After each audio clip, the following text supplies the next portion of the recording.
More details. 1010XL is presented by Farah and Farah, exclusive injury law firm of the Jacksonville Jaguars. Protecting you and your family. Call 396-5555. Jacksonville.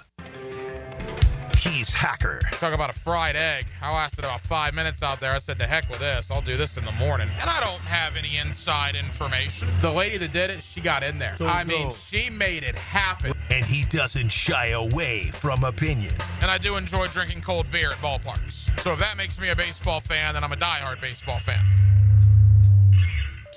It's Hacker After Dark on 1010XL. And a very good Friday evening to you, Jacksonville. It is Hacker After Dark, 1010XL 92.5 FM with Dylan Denmark. The Hacker Ryan Green with you as we close out the week here on Hacker After Dark, a week that has us at the NFL Combine, a week that started with James Gladstone being introduced at the Miller Electric Center as the brand new Jaguar general manager. We then heard from Liam Cohen and James Gladstone up in Indianapolis on Tuesday, and all the speculation that we have been discussing as far as free agency, what's going to happen with Christian Kirk, what's going to happen with Evan Ingram, everything that we have talked about for the last week or so. Well, we got one more week. I think we're going to start getting some answers to that middle to end of next week. And then, of course, Monday, March the 10th, a week from Monday, is when negotiations can begin around the National Football League, and pen can meet paper on contracts when the league year starts on Wednesday, March the 12th. So we're going to do a deep dive into the Jaguar offseason. We're going to talk about the salary cap. We're going to talk about in-house free agents. We're going to talk about unrestricted free agents league-wide with the co-founder of Spot Track. That is one of the websites to go to this time of year. Mike Ginnitti is one of the co-founders of Spot Track, and we're going to talk to Mike coming up here in less than 15 minutes or so to kind of get a lay of the land as far as where the cap is, the Christian Kirk issue, the Evan Ingram issue. What about re-signing Brandon Sheriff? What about re-signing Andre Sisco? A deep dive into the Jaguar offseason with Mike Ginnitti, one of the co-founders of Spot Track. That comes up in less than 15 minutes. Also, NFL draft analyst Kyle Linderman will join us later on here in the 8 o'clock hour. Kyle's been one of my guys for years, does a terrific job covering the NFL draft. We will not only look at the Combine, not only look at the Jaguars and the number 5 overall pick, but we'll talk about this entire draft class. There is a narrative out there that this is one of the weaker draft classes in quite some time.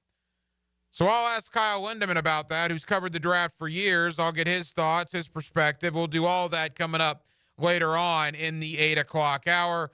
Also in the 9 o'clock hour, great guests scheduled as well, including Matt Hayes from XL Primetime.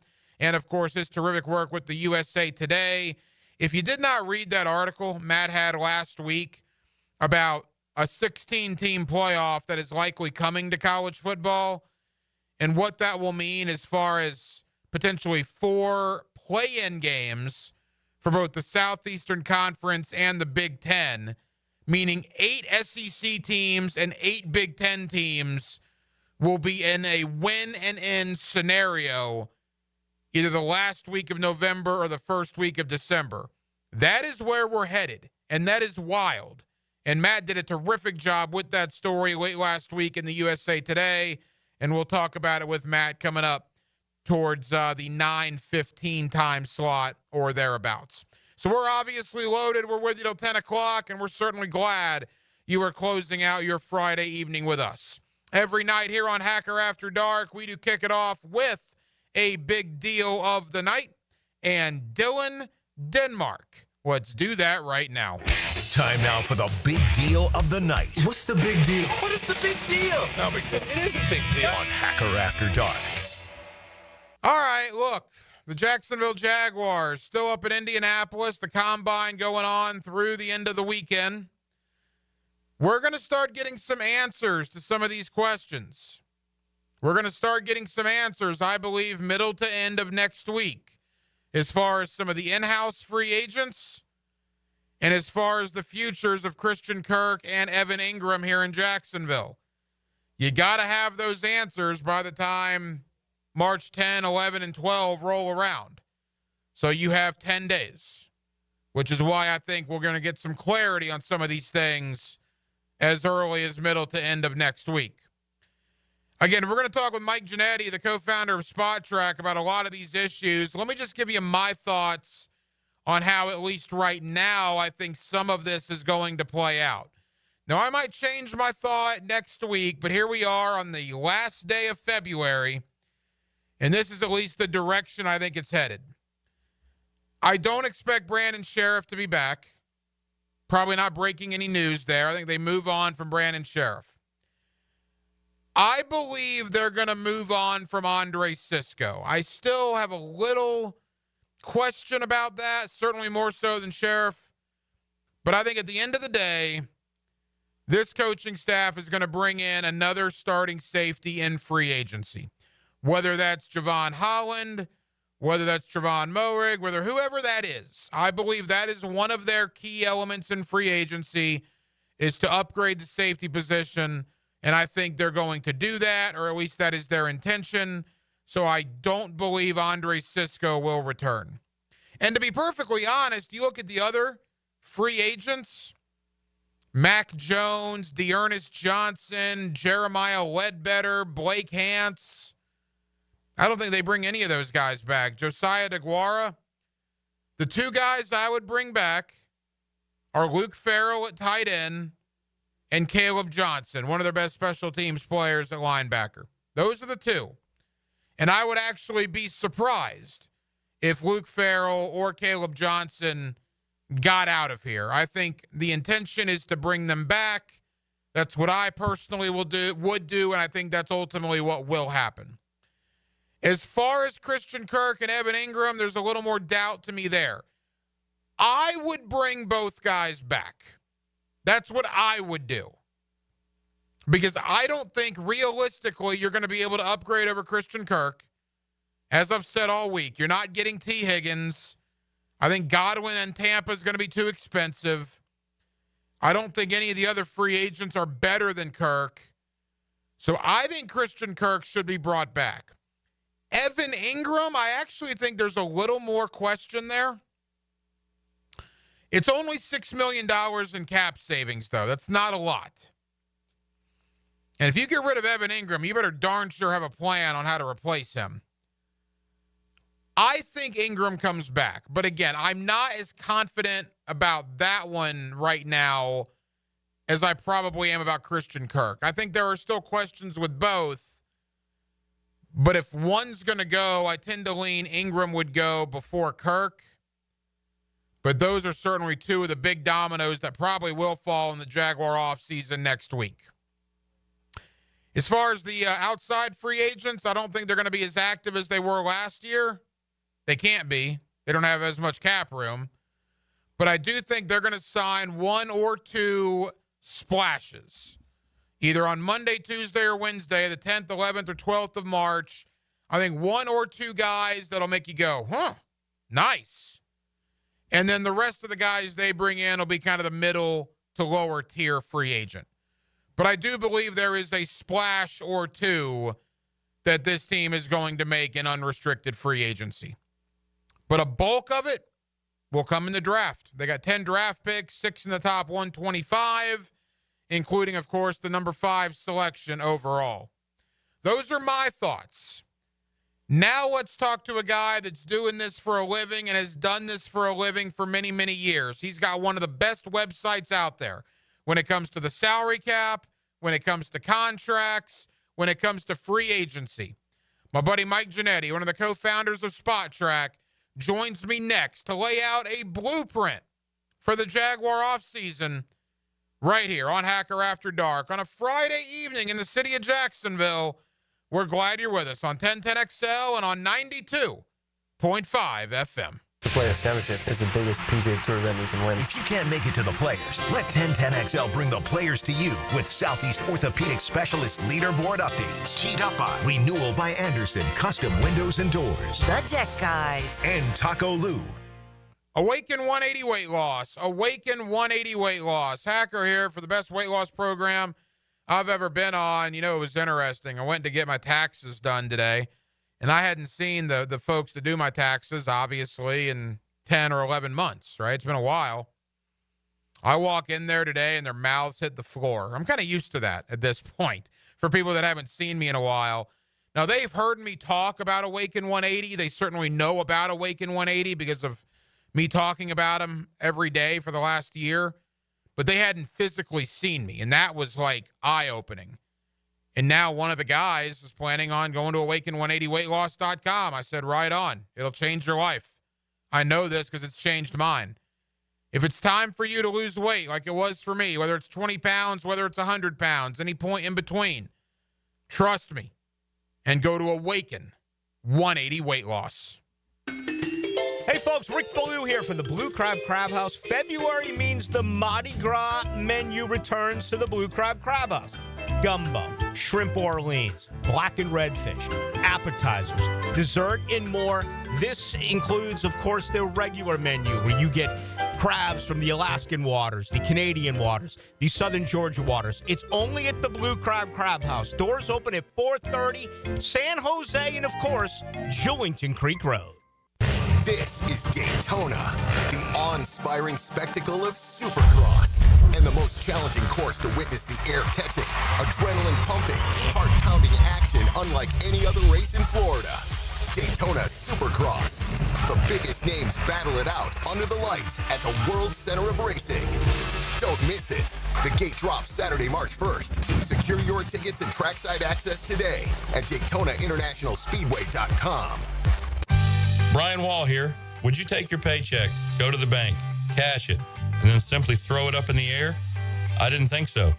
But in a way, over the years, that is exactly what you're doing if you have old or builder-grade windows in your home. Even if you have a brand new home, those windows are not the best windows you can have to save on your energy bills. Window World has sold millions of replacement windows to homeowners like you, and Window World's customer satisfaction is the highest in the business.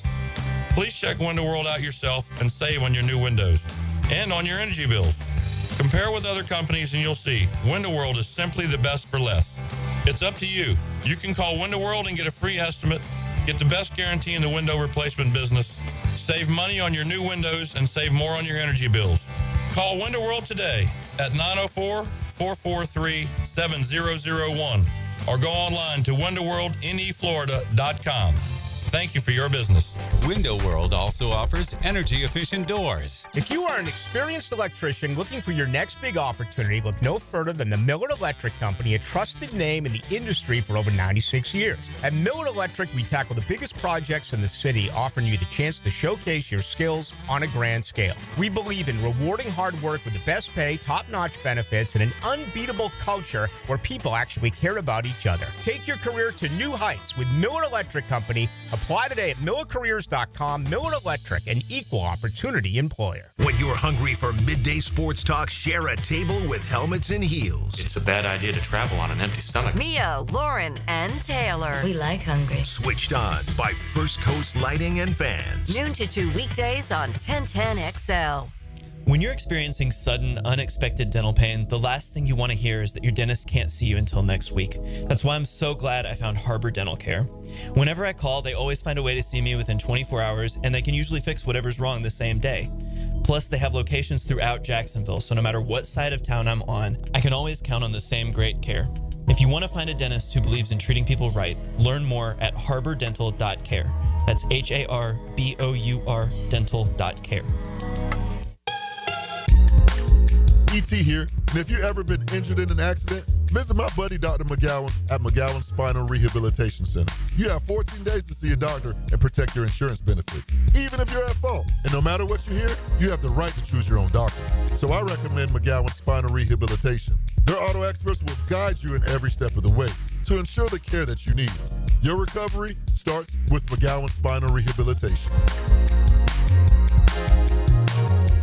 Staying Alive, One Night of the Bee Gees comes to Jacksonville Center for the Performing Arts March 6th. A tribute like you've never seen before. Staying Alive features the songs and sights of a full Bee Gees playlist performed live. Experience Night Fever, More Than a Woman, How Deep Is Your Love, and more live on stage. Staying Alive, One Night of the Bee Gees, March 6th at Jacksonville Center for the Performing Arts. Tickets at fscjartistseries.org. It's game time for your business, and Advanced Business Solutions has the winning play. With Xerox copiers, you'll never miss a deadline. Fast, reliable, and built for high performance, Xerox copiers keep your team ahead of the competition. From printing to scanning, Xerox brings the MVPs of efficiency to your office. Ready to make the winning move? Hire the champions at Advanced Business Solutions. Better known. Printers, copiers, and IT management. Advanced Business Solutions. What's the major difference between a crocodile and an alligator? The answer next. Lightning, storms, and hurricane winds can ruin recent home improvements. Let Southern Oak Insurance review your policy today. Visit us online at southernoakins.com. Our family protecting yours. Southern Oak Insurance. While an alligator will see you later, a crocodile will see you after a while. Southern Oak Insurance. Our family protecting yours. Tired of seeing the signs of aging in the mirror? Fine lines, sun damage, redness? They don't have to be part of your future. I'm Dr. Mark Capel, a board-certified dermatologist, and I can help you look and feel your best without invasive surgery or painful treatments. Imagine rejuvenating your skin in a relaxing, comfortable environment with minimal to no downtime. Smooth out fine lines, even skin tone, and restore that youthful glow.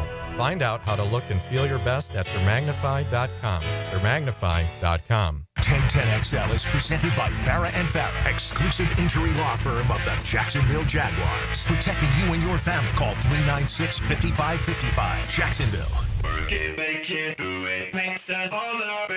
Let's go to Mike Ginnitti of Spot Track. He is certainly the guy to talk to this time of year, and Mike's always kind enough to join us here on 1010XL. Mike, how we doing, man? Good, Ryan. Thanks for having me back. Hey, Mike, we always appreciate it. Busy time for you. Quickly, before we get into the salary cap and what you think the Jaguars may or may not do, the offseason officially begins this week, but it's been a crazy 35 days already for the Jaguars. New head coach, new EVP of football. What's been your thought on everything that's transpired here in Jacksonville? Wild, for sure, right? I mean, some of the stuff as planned, and I think some decisions had to be forced instead of made, and that's probably a tough way to be starting off this league year, but it seems like the pieces that are falling into place are going to be up to task, at least looking in, and it's going to be aggressive, right? I think that's generally what happens with new regime that in quite a few places this offseason, but generally the sense is you got to put your foot down, got to put your mark on this roster pretty quickly, and I think from the Jaguars standpoint, at least from what I've been able to look at, that might mean more subtraction than addition this offseason. And I think that might be a thing for this organization going forward. Now let's look at the Jaguars. First, the salary cap situation. That's the first thing everybody wants to look at. Mike, where are the Jaguars in relation to every other team when it comes to available cap room? Yeah, about 33 of top 50, top 51 cap space. So that's going to be pretty average to start things off. And quite frankly, they're about 17th on the list right now. So almost exactly average. Plenty of ways to maneuver that, as you probably know. There's plenty of ways to open up or go backwards if the signings start to hit. But it's a good starting spot in terms of where they need for their draft capital and certainly for free agency on March 12th. So I guess the big question, again, Mike Ginnitti of Spot Track here with us, the big question right off the top is the Christian Kirk question, right? My understanding is the Jaguars go from mid-30s in cap room to upwards of high 40s to low 50s in cap room simply by releasing Christian Kirk. But again, that's easier said than done with how valuable Kirk is to this roster.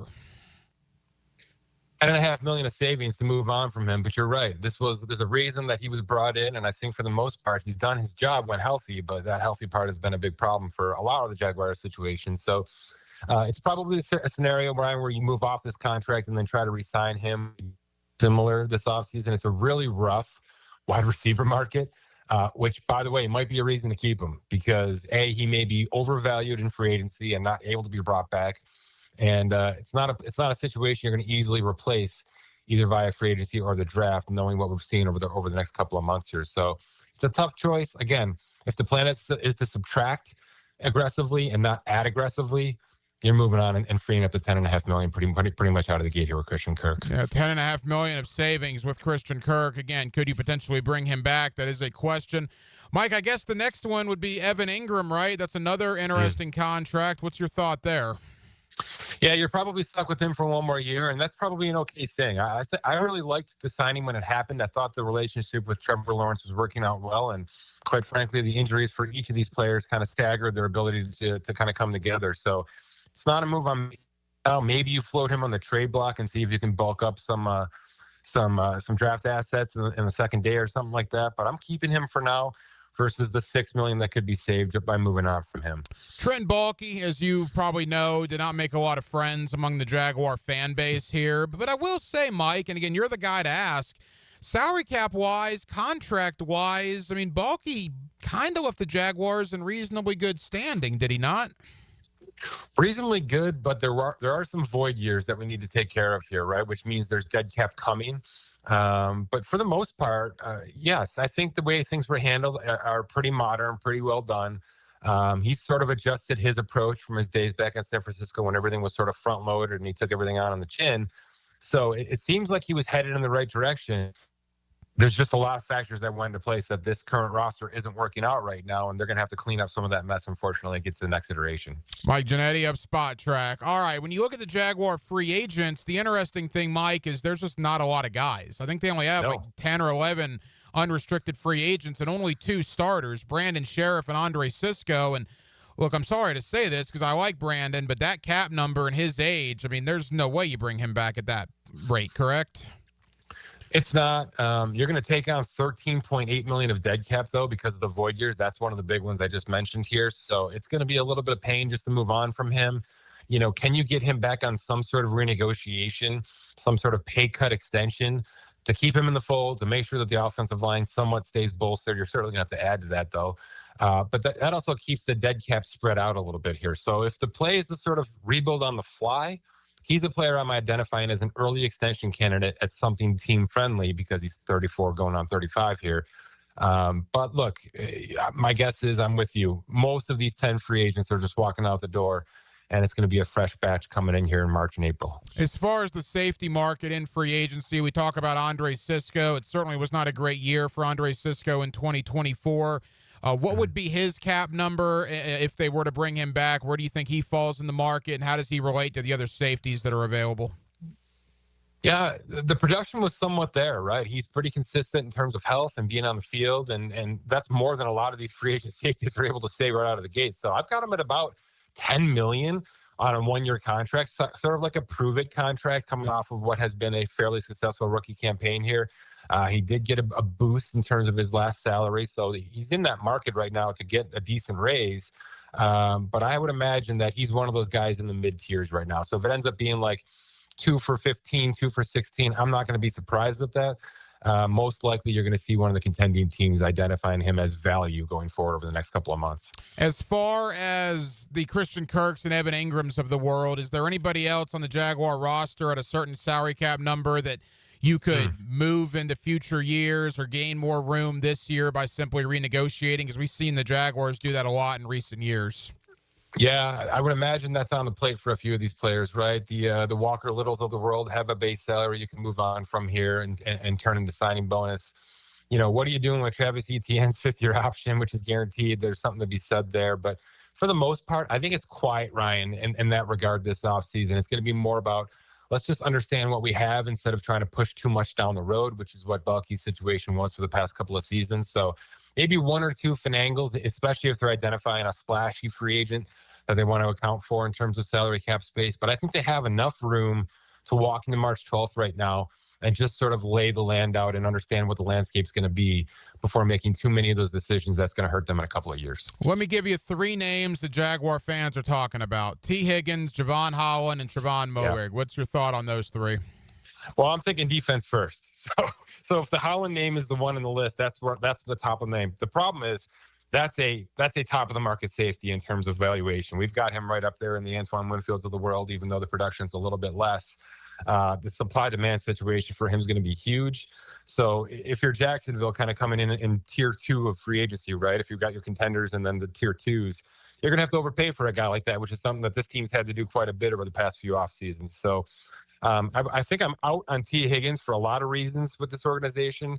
I'd rather them keep Christian Kirk and try to keep some of these things together and maybe see what a healthy Trevor Lawrence can do with them versus splashy there.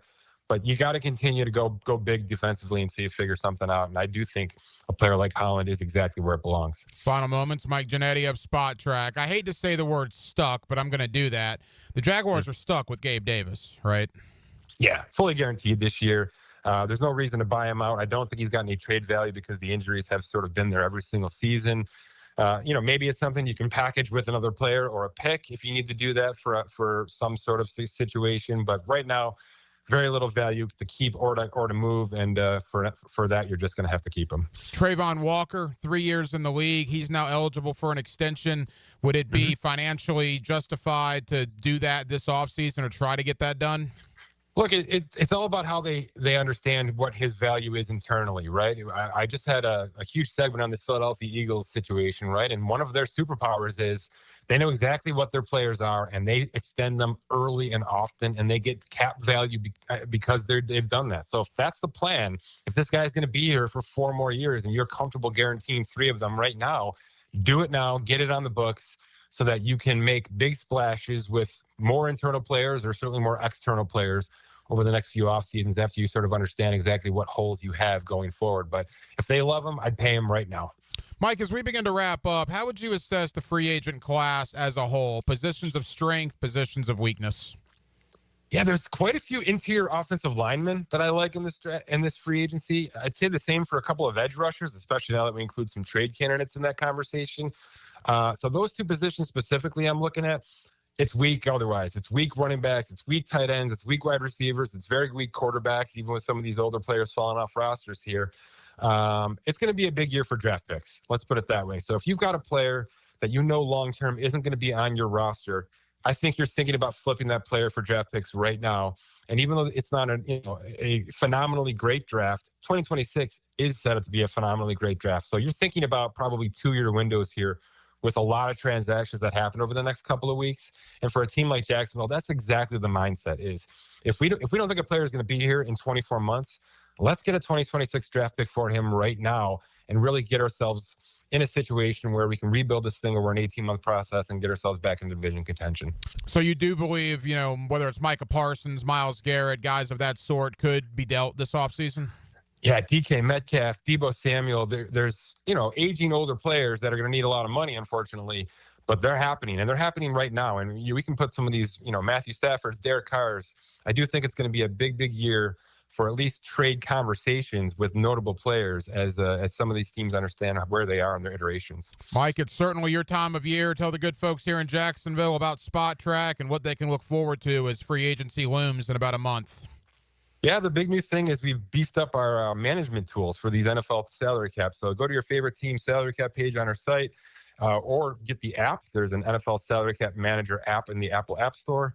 And you can do all the stuff we just talked about: salary conversions, free agent signings, extensions, franchise tags, all the works. You can manipulate your salary cap as if you're sitting in that GM chair yourself. Absolutely love it. Mike Ginnitti of Spot Track. Mike, again, thank you for taking time out. We'll get you back on hopefully when the free agency dust settles, and we'll see how the Jaguars fared. Thank you, pal.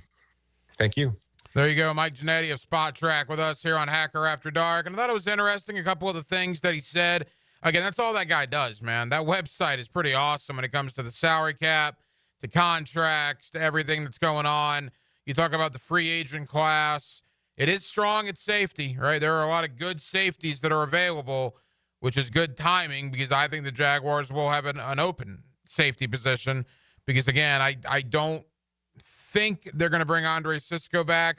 Would it shock me if they brought Sisco back? No, it wouldn't shock me. I got to be honest. It probably would shock me if they brought Brandon Sheriff back, but it wouldn't shock me with Sisco. It might surprise me a little bit, but I think ultimately both guys are gone. I don't think they're going to re-sign a lot of these in-house free agents. Again, I told you guys this earlier. I would re-sign Caleb Johnson and I would re-sign Luke Farrell.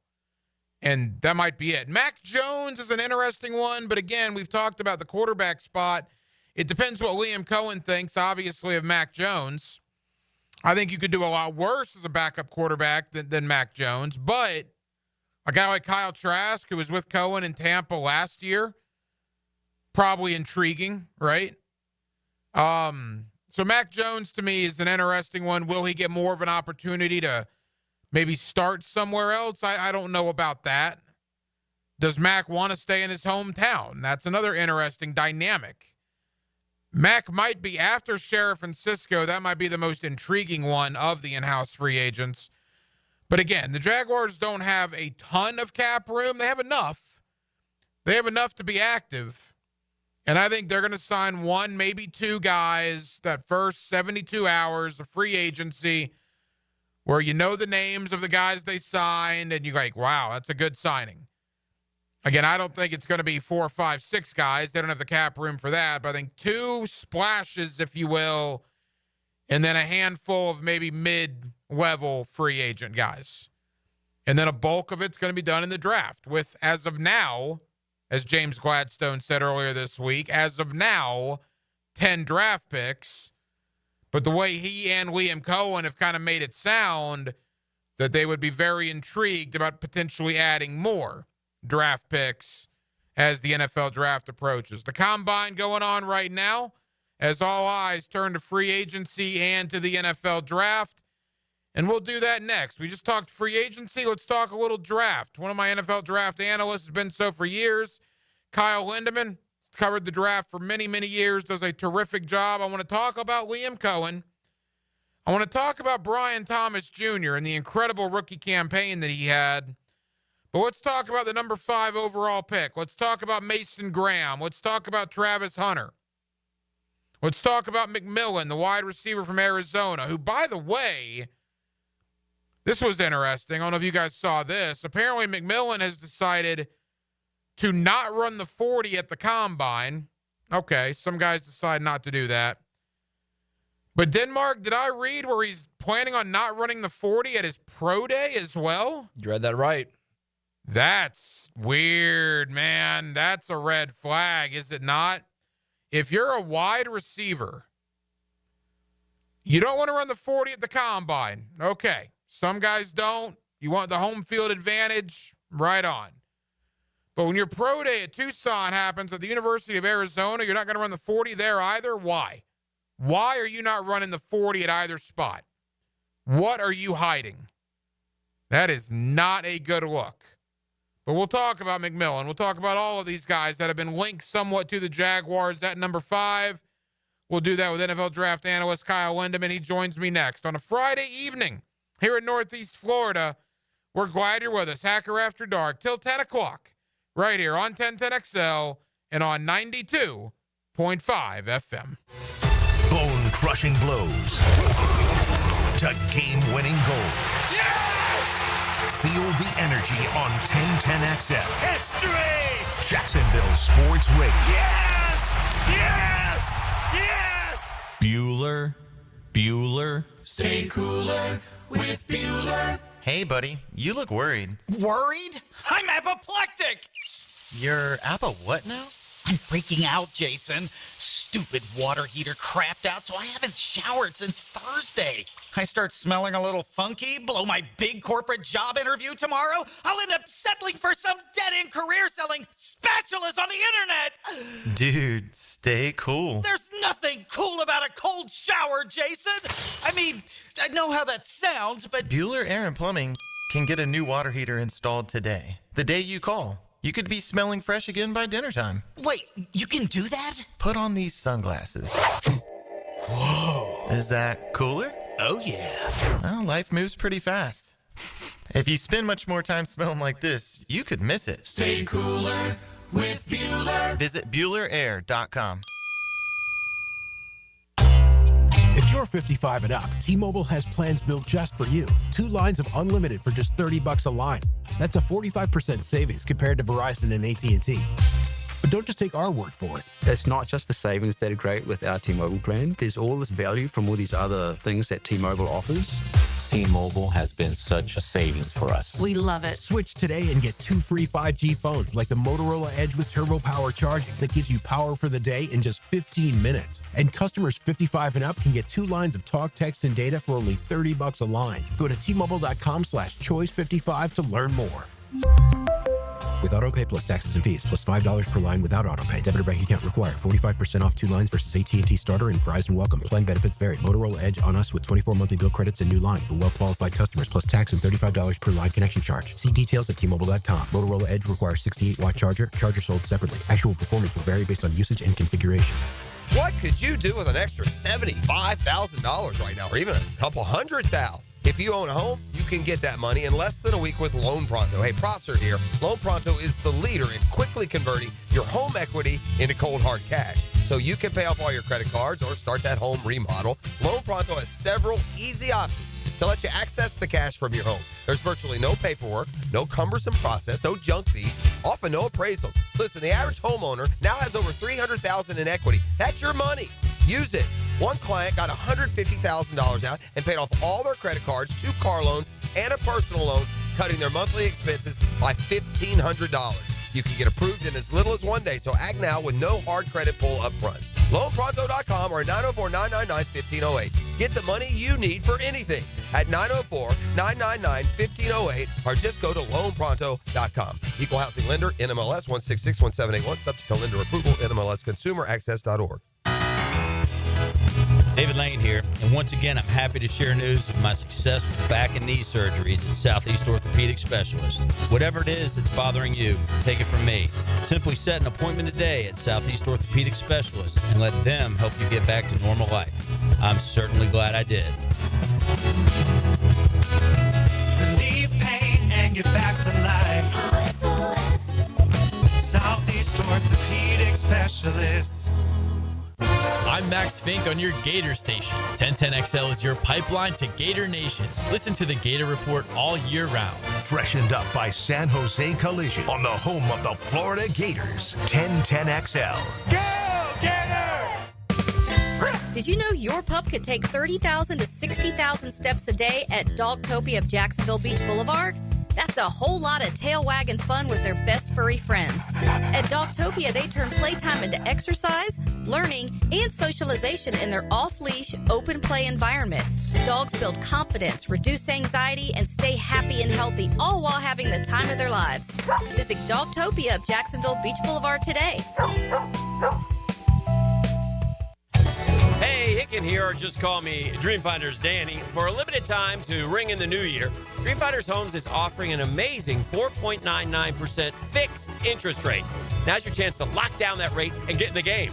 You heard me right. It's 4.99 fixed interest rate on select move-in ready homes. Visit dreamfindershomes.com for sales event information and get in the game. Interest rate available on select move-in ready homes. Restrictions and limitations apply. Go to dreamfindershomes.com for more details. 1010XL is presented by Farah and Farah, exclusive injury law firm of the Jacksonville Jaguars. Protecting you and your family. Call 396-5555. Jacksonville. Back here on 1010XL and 92.5 FM in the city of Jacksonville. We are glad you are with us. Boy, what an off season to this point for the Jaguars. Liam Cohen, the brand new head coach, a brand new staff. Tony Baselli, the EVP of football operations. We got the combine beginning soon. We got free agency just a couple of weeks away. It has come very, very quick. No question about that. Let's talk about all of it, and let's focus on the NFL draft, which is only about 2 months and change away now. Kyle Linderman's an NFL draft analyst. He's joined me for years, and he's always kind enough to give us some time here on 1010XL. Kyle, how we doing? Man, we are heading into draft season. The off season got taking it easy here a few weeks, but man, once free agency starts, the combine, we're going to be full speed into draft season before we know it. Yeah, it's been a crazy time, particularly here in Jacksonville, and I haven't talked to you since Doug Peterson and Trent Baalke were both relieved of their duties. Liam Cohen, the brand new head coach. It was a weird scenario and how it all happened, Kyle, and it probably wasn't the cleanest process. But nevertheless, Liam Cohen is the result. What did you make of the hire of the brand new head coach here in Jacksonville? I'm so happy that Shad Khan finally did what needed to be done. I felt like I kind of like had been going to war with like the Jaguars beat reporters and Jaguars Twitter the last 2 years because I kept saying that, Trent Baalke was the fly in the ointment here and he had to go. And I think I think Shad Khan realized like, oh crap, like keeping Baalke probably cost us Ben Johnson. And then when Cohen didn't take the job the first time, which we don't know the exact details, but presumably because he wanted to bring in his own GM, I think then Shad Khan realized like, I've got to get rid of Baalke. Like we have to have synergy, right? Like the best organizations, the GM, the head coach, and the quarterback are like all in lockstep with each other. If you don't have that, it's hard to be good every year and be consistent.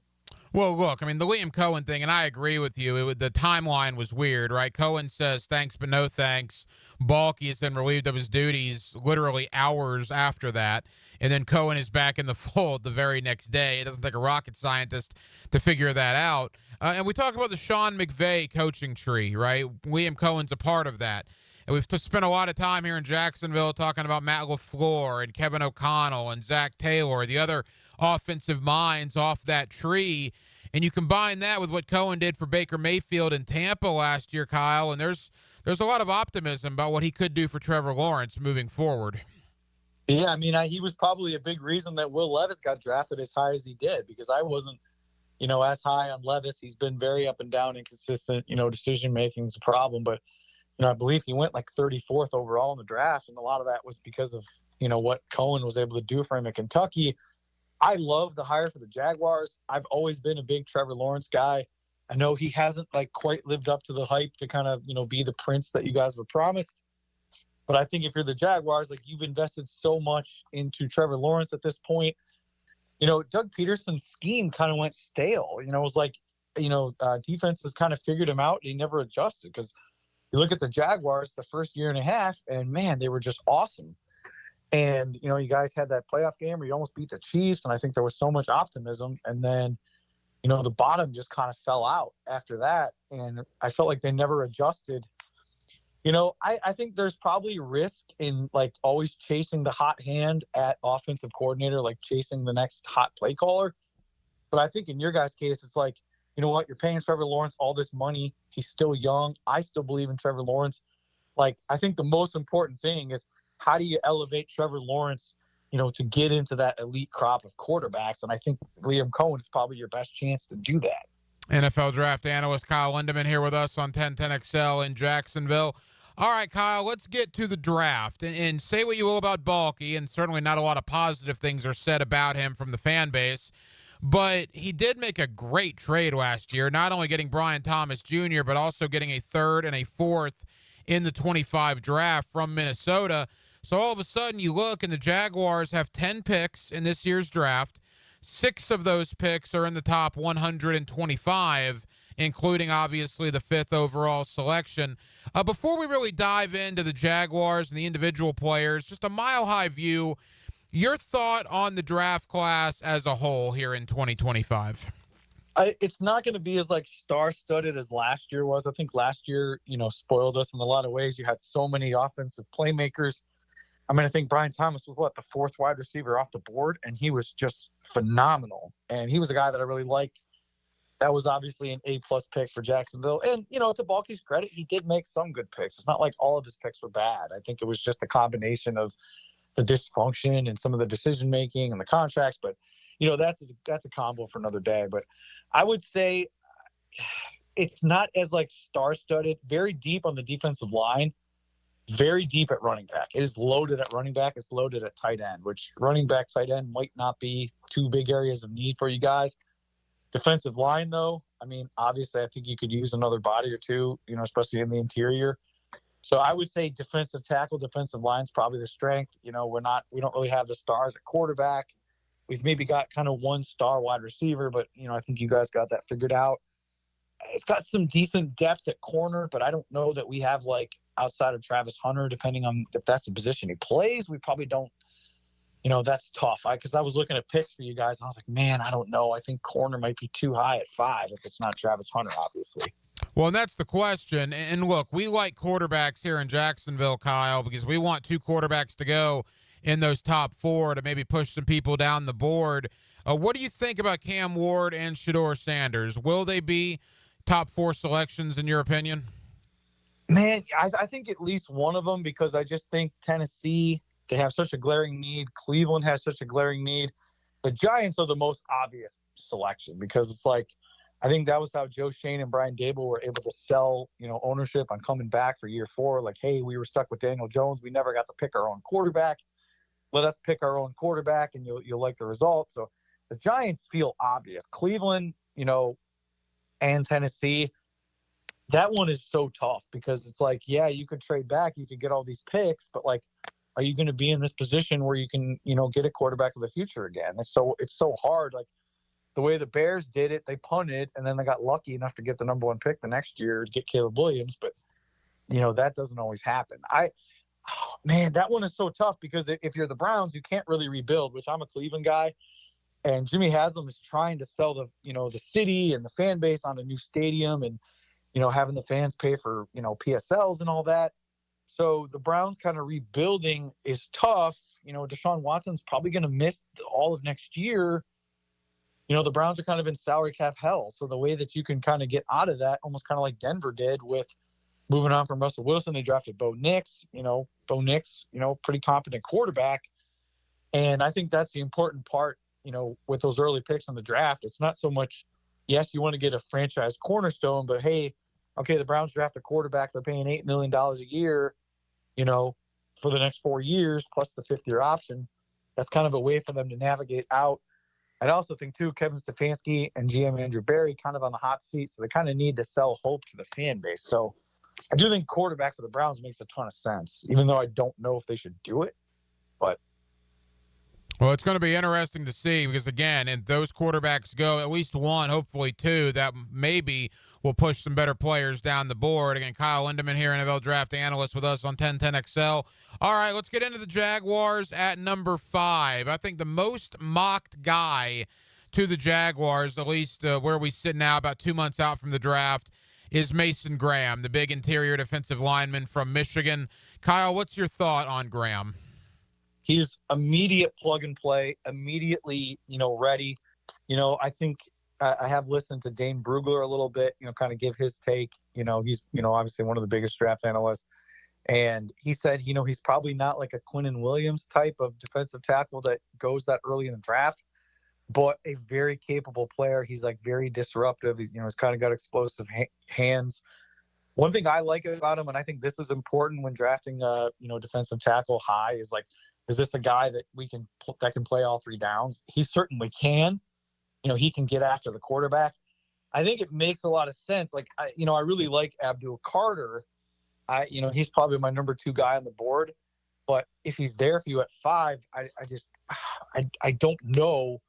And I think if Travis Hunter is gone, which I think he's probably going to be, you got Will Johnson, cornerback from Michigan, but I'm kind of curious how he's going to do at the combine. He might not have that, sub 4.4 speed, which could kind of, have him drop in the draft. So Graham, I think, makes a lot of sense. It's kind of a strength on strength for you guys. I mean, I think that's what's been the most frustrating part about Jacksonville. I look at your roster, I look at the depth chart, like the table is set, man. Like this team's ready to win now. And, you really shouldn't be picking 5 because you're more talented than that. But unfortunately, with the way the season went, take advantage of it this year. So, yeah, I do like Graham. I mean, I think we kind of have to maybe temper our expectations for this draft class. Like, it's a very good class. But I think probably like pick 3 to like 10 to 12 are probably all in the kind of same tier for me. Well, the interesting thing, too, is Graham is the one that we always are talking about. Another guy that has been mocked here quite a bit is McMillan, the wide receiver from Arizona. And the interesting thing about him, Kyle, is the more people I talk to that cover the draft, like yourself, about half of them are very high on McMillan, and the other half are lukewarm at best on him. Where do you stand with McMillan out of Arizona? I'm probably in the middle. He's kind of a guy that, I want to see how he does at the combine because he's kind of a bigger body receiver, probably going to be 6'4", 6'5", probably, 220, somewhere around there. I think the problem we've seen with a lot of those guys recently is sometimes they have a hard time separating and they have a hard time getting off a press. he's very, very good, like at the catch point, and he's great at going up, high pointing the ball, which is something that would go well with Lawrence. He would complement the skill set of Brian Thomas pretty well because, Thomas is obviously unbelievable speed, so they kind of complement each other well. But yeah, I think my question is just separation. I want to just be able to see how well can he separate at the NFL level. But that would, does that mean Christian Kirk is probably on his way out? I know you guys paid him a good bit. Parker Washington kind of stepped up nice, but he's probably more of the wide receiver 3-4. You do have Gabe Davis, so if you do go that route, probably one of those guys is gone. But I wouldn't hate the pick. And there's a lot of people, again, very high on McMillan, some people very low on McMillan. We'll see what ultimately happens. Final moments, Kyle Linderman, NFL draft analyst. All right, you look at the positions of need for Jacksonville, and we'll have you back on, Kyle, after the combine, maybe post-free agency, and we'll kind of see where the dust is settled, at least on that part of the offseason. But as we sit here now, we talk about interior D-line. Offensive guard looks like it's an issue for the Jaguars. Cornerback opposite Tyson Campbell looks like it's an issue for the Jaguars. Let's focus on those two as we wrap up. Interior O-line, corner at either 36 or high in the third round. Positions of strength at those points in the draft for those two positions? Yes, I think so. And I it's kind of interesting because everyone's kind of saying Will Campbell's the top tackle in the draft. He's the junior from LSU. A lot of scouts, people I've talked to, think he's probably better inside at guard. Now, it's probably a tough sell to draft a guard inside the top 5. That's probably not a move I would go. I really like Tyler Booker, the guard from Alabama. He's 14th on Daniel Jeremiah's big board. I don't know that he'll make it back to you in the second round.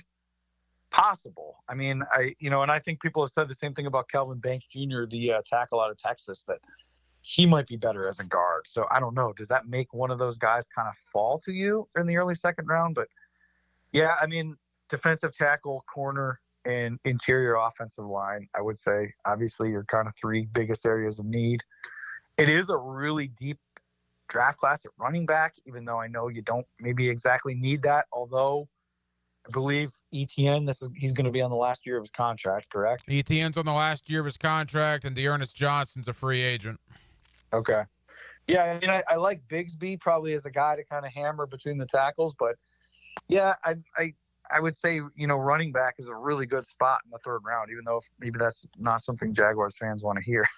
It'll be interesting to see. Again, 10 picks for the Jaguars, 6 in the top 125, and we'll see what ultimately happens. Again, the combine right around the corner. Free agency will tell the story as well. Whatever they do in free agency will certainly just dictate what they're going to do in the NFL draft. Kyle Linderman. Kyle, I know you're busy. Thank you as always for the time. We'll do it again in a couple of weeks, pal. Yep. Sounds good. I'm glad. Hopefully I've made my peace with Jaguars Twitter now. Well, I'll pass that along to him. I'll give him the message. Thanks, buddy. Yep. Appreciate it. Wonder what Dan Hicken would be doing if he wasn't on 1010XL? You talking to the doctor. Dan Hicken. The doctor is about to operate. Mornings. In your professional medical opinion. On 1010XL. You're clinically dumb. If someone you love needs a pick-me-up, then it's time to get serious about it. And send them a Kuhn floral arrangement. ET here with 1010XL. You'll be assured of a quality delivery, that's for sure. Log on and order online at kuhnflowers.com. When it rains, it better drain. If storm drains on your commercial property aren't doing their job, this is a major liability that needs to be corrected. Call Duck Duck Rooter to have your storm drains jetted and cleaned with our powerful vac con truck. We'll clear the way for better drainage. Call 904-862-6769. Visit DuckDuckRooter.com. Proud partner of the Jacksonville Jags. Duck Duck Rooter, your fully insured certified plumbing and underground utility contractor. Keep your ball out of the rough with the Edwin Watts Golf Hour.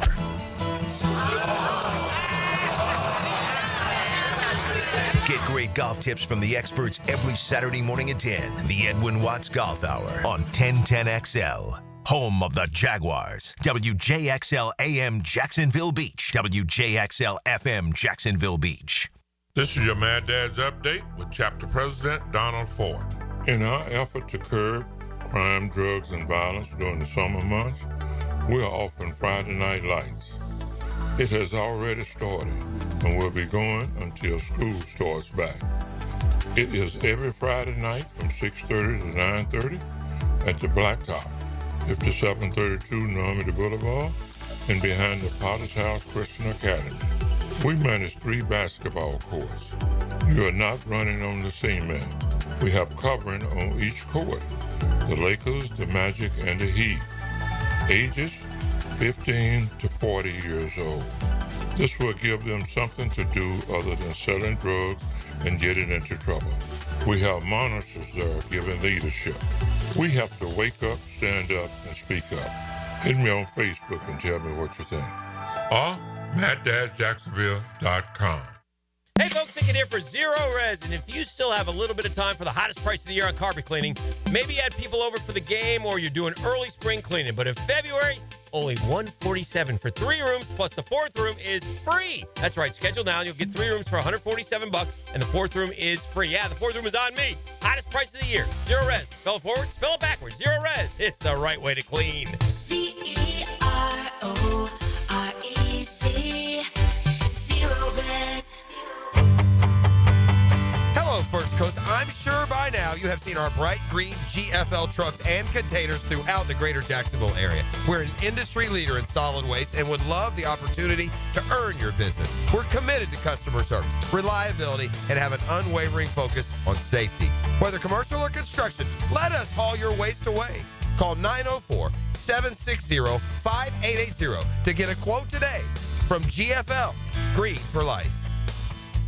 This is Hayes Carline for Kingfish Pest Control, a local family-owned business that's been chosen as the exclusive pest control provider for the brand new state-of-the-art Miller Electric Performance Center.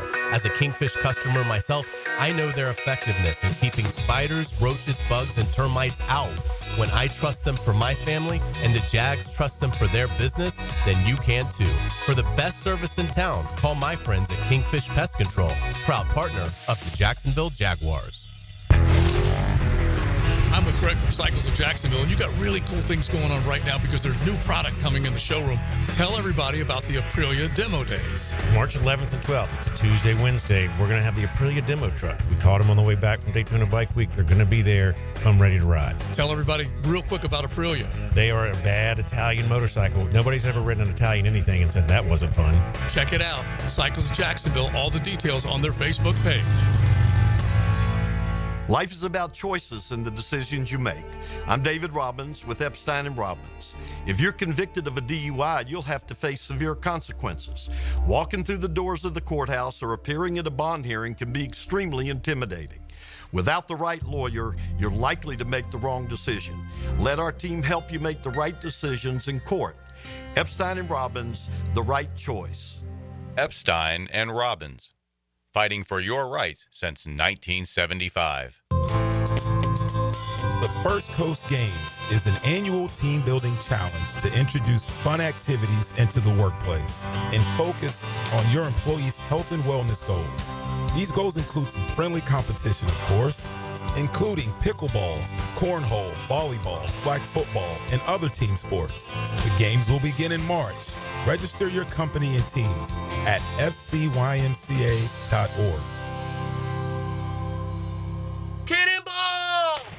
Honey, someone's in our pool. Oh, refreshing. John, what are you doing? Oh, hey, Dave. Seeing as how me and the guys at Clearwater Irrigation reinstalled your sprinklers after the pool contractor ripped it out, I thought you wouldn't mind if I took a quick dip. But in a Jaguar print Speedo? Yeah, Dave. My bad. Clearwater Irrigation. We can't sing a lick, but we sure are good at sprinklers. And drainage, too. 1010XL is presented by Farah & Farah, exclusive injury law firm of the Jacksonville Jaguars. Protecting you and your family. Call 396-5555. Jacksonville.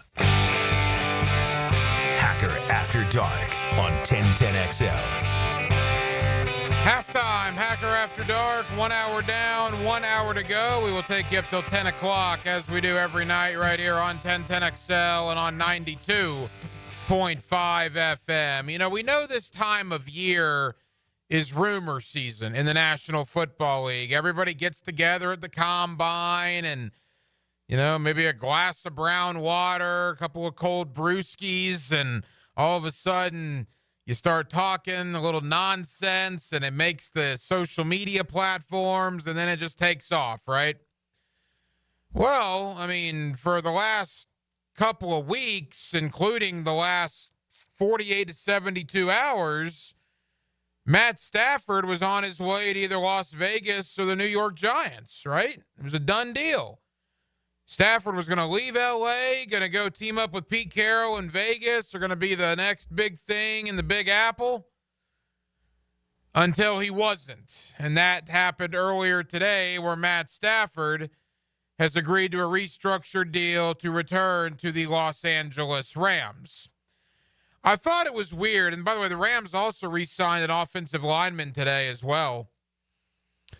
The Rams played Philadelphia the toughest of anybody in the postseason. Think about it. Philadelphia destroyed Green Bay. Philadelphia destroyed Washington, and Philadelphia destroyed Kansas City in the Super Bowl. The only game that was in doubt was against the Rams in the snow in the divisional playoff. And all this talk about Rams guys wanting out and wanting trades and wanting to be released or whatever, I just always thought was weird. And I don't doubt that maybe they will move on from Cooper Kupp. But if you're the Los Angeles Rams, why on earth would you basically start over when you went toe-to-toe with the eventual world champions in their house in the middle of a snowstorm in the divisional round of the playoffs? So it appears reality and sanity has set in, and Stafford is coming back to the Rams. That was the big piece of news today. More things like that will come out next week, leading into Monday, March the 10th, when the legal tampering period will begin with NFL free agency. More on the NFL draft coming up at the bottom of the 9 o'clock hour. My buddy Dalton Miller, NFL draft analyst. Dalton's been doing it for a long time. I've had him on last 3 or 4 years here on Hacker After Dark. We'll talk to Dalton about the Jaguars' number 5 pick. We'll talk to him about the draft class, and we'll certainly focus on Mason Graham or Travis Hunter. That appears to be a serious conversation here in Jacksonville, and we'll talk about that coming up with Dalton Miller at the bottom of the hour. Coming up in about 10 or 15 minutes, my buddy Matt Hayes. You hear him every day on XL Primetime.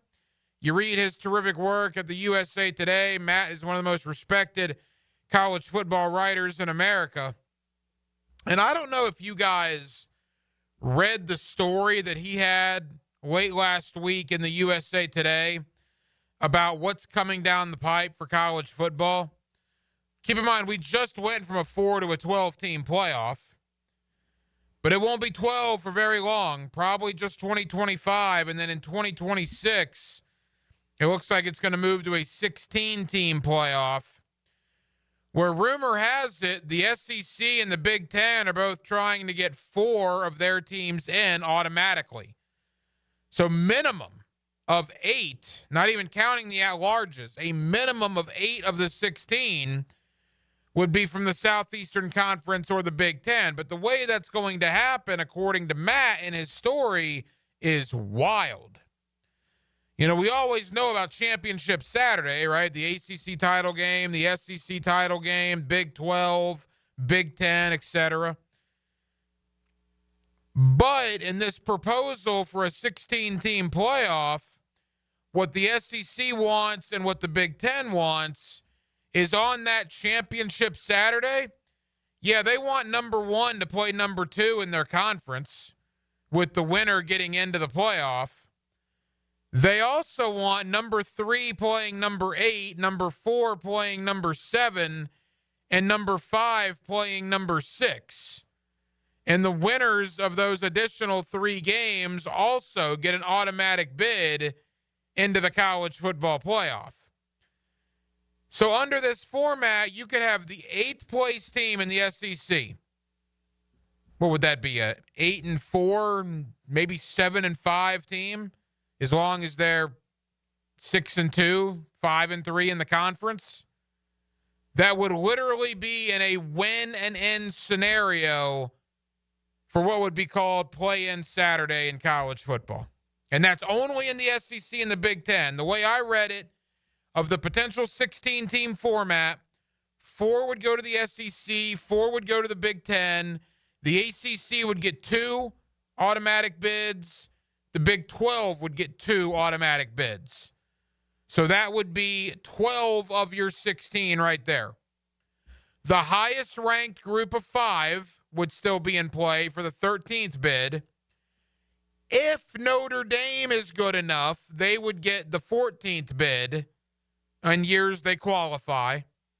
And then there would be 2 at-large selections to make the 16-team playoff. Nuts, man. Matt does a really good job laying it out, and we'll talk with Matt about that coming up here in about 10 minutes.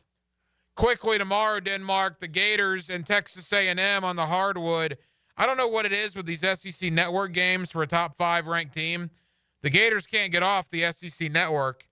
And an 8:30 tip again. They were 8:30 a couple of weeks ago against South Carolina. They're 8:30 tomorrow night. It will be kind of cool with College Game Day being in Gainesville tomorrow. Look, if Florida comes out and does what they're supposed to do and beats A&M, the Georgia game is easily forgotten. If Florida loses at home tomorrow night, it's a very different conversation going into that game against Alabama, Denmark, next Wednesday. Yeah, it is. I'm not really too worried. I think Florida's going to handle business, and they're going to do what they do. It is a good basketball slate tomorrow, by the way. It is. No, it is a very good basketball slate. A&M, by the way, is leaking a lot of water. They were a top 10 team not that long ago. I think they've lost like 3 out of 4. They just lost at home to Vanderbilt on Wednesday. So you could say A&M's a desperate team tomorrow, which is probably true. But that's a team that's leaking water, man. They are not what they were a couple weeks ago. No, and I mean, this is a game that, Walter Clayton didn't really play well the other day against Georgia. Expect him to get right. Hopefully you jump on Florida's had a couple of games the last couple of weeks where they have a couple slow starts. You don't want to have that here. You want to jump on them early, have a nice, comfortable lead at half, pull away in the second half, rest your guys, get ready for Bama. Yeah, and look, that Alabama game is probably going to be for a number 1 seed. If you care about that sort of thing, again, you know my stance. I don't care if you're a 1 or 2 or a 3. I think you're in good shape if you're one of the top 12 teams in America. But if you want the number 1 for a prestige thing, the Georgia loss sucked, but you still basically control your own destiny. If you beat A&M, if you beat Ole Miss, and obviously if you go to Tuscaloosa and you beat Alabama, you're going to be a 1 seed because you and Alabama are basically competing for a 1 seed, it looks like. And if you go into their gym in Tuscaloosa and win that game, there's no way the committee would give them a 1 over you. I just don't believe that would happen. So Florida, if you want a 1 seed, it's in your hands. Win your next 3 games, and then I don't even really think it matters what happens in the SEC tournament. I think you would get in as a number 1 seed to the NCAA tournament. So we'll talk more about that. Dalton Miller, NFL draft analyst, comes up at the bottom of the hour. But coming up next, my buddy Matt Hayes. You hear him every day on Prime Time. You also read him at the USA Today. Crazy things are on the pipe coming down for college football. How realistic is this? According to Matt, it's very realistic. And we'll talk about it next on a Friday night in Jacksonville, right here on Hacker After Dark. Find Florida Gators basketball on 1010XL. It's a top 12 matchup in the Swamp. Florida, Texas A&M. Tomorrow night at 8 on 1010XL. Rick Ballou for Carlson Dental. I've been telling you this for quite some time because it's true. I hate going to the dentist, or at least I used to hate going to the dentist. I had total anxiety, and then I tried sedation, light sedation for cleaning and deep sedation as well for cavities and root canals. Folks, it's an incredible experience. So don't be nervous. Don't be scared. Go to CarlsonDentalGroup.com. That's CarlsonDentalGroup.com for all of your dental needs. This is Daytona, the awe-inspiring spectacle of Supercross, and the most challenging course to witness the air-catching, adrenaline-pumping, heart-pounding action unlike any other race in Florida. Daytona Supercross. The biggest names battle it out under the lights at the World Center of Racing. Don't miss it. The gate drops Saturday, March 1st. Secure your tickets and trackside access today at DaytonaInternationalSpeedway.com. Here's your 1010XL community calendar of local events and nonprofit groups helping people here at home. If you'd like to help support domestic violence victims, you can get involved in the Par for a Purpose golf tournament, hosted by Micah's Place at the Golf Club of Amelia Island on June 20th. Register and learn more at micahsplace.org/golf. The Tom Coughlin J Fund helps families battling childhood cancer, and there are ways you can help. Go to tcjfund.org. If you're a dog lover who wants to help animals, our furry friends need exercise and time out of their kennels. You can make a difference in a dog's life at volunteer@jaxhumane.org. Military veterans have always protected us, and in Jacksonville, thousands of our veterans suffer from mental wounds like PTSD. Now it's time to return the favor. Learn how you can help at woundedwarriorproject.org. You can find out how to share your community event at 1010XL.com. Your new roof from Universal Roof and Contracting can help save a life. Percentage of every new roof this month will go to St. Jude's Children's Research Hospital. St. Jude's is leading the way. The world understands, treats, and defeats childhood cancer and other life-threatening diseases. Call 855-ROOF-HELP or visit universalroof.com to schedule your free roof inspection. This promotion ends February 28th. Universal Roof and Contracting, protecting your home, building your trust. License number CCC 057165, CBC 1258484. Dan and Jeff take you down the fairway with the PGA Tour professionals. Keep an eye on this one. Brunch with the Tour. Tour news, tips, and inside info. Brought to you by Clearwater Irrigation. 8:30 Tuesday morning on 1010XL. Okay, sports fans, Hicken here. Let's talk skin. I and Beaches Dermatology are reminding you all to wear your sunscreen. Spring is here, and that means more time outside. Grabbing the clubs for your tee time? Bring the screen. Heading out on the boat? Bring the screen. Headed to the beach? Definitely bring the sunscreen. All in all, make sure sunscreen is included in your outdoor activities. If you have any concerns now, give Beaches Dermatology a call. I've been seeing them for years, and my skin thanks me for it. Call today online at beachesdermatology.com. Mia here. You want to know what I'm so over? Resolutions. You want to know what I am into? The revolution, hitting the road in a new Toyota from Arlington Toyota. So what do you say? Join the Arlington Toyota revolution and save big with financing as low as 0% on select new models. Or get up to $8,500 off select new Toyotas. Plus, every new Toyota purchase from Arlington Toyota comes with Arlington's lifetime warranty and 60-day exchange. Shop in person on Atlantic Boulevard, just a quarter mile east of 295, or at arlingtontoyota.com. Visit arlingtontoyota.com/0% for full details. Hi, I'm Mac with Baker Glass. If you've got fogged up windows, let me help. We'll replace them with clear, insulated units that brighten up your home. People say we're fast, friendly, and reliable. Just check out our Google reviews. Call me today. Baker Glass. No one treats you better. Collisions happen on every play in football. Collisions also happen every day on the road. If you need auto body repair, from a $30 job to a $30,000 job, trust San Jose Collision in Mandarin. For lost or broken keys or nearly any make and model of vehicle, call 722-1111 for Instant Keys. Instant Keys. You don't have to go to the dealer. Instant Keys comes to you. Tired of seeing the signs of aging in the mirror? Fine lines, sun damage, redness? They don't have to be part of your future. I'm Dr. Mark Capel, a board-certified dermatologist, and I can help you look and feel your best without invasive surgery or painful treatments. Imagine rejuvenating your skin in a relaxing, comfortable environment with minimal to no downtime. Smooth out fine lines, even skin tone, and restore that youthful glow. Find out how to look and feel your best at Dermagnify.com. Dermagnify.com. Yo, it's your boy E to the T here, and I know that getting into an accident is stressful, but getting the proper care doesn't have to be. That's why I recommend McGowan Spinal Rehabilitation Center. Even if you're at fault, your insurance covers you. And remember, you have the right to choose your own doctor.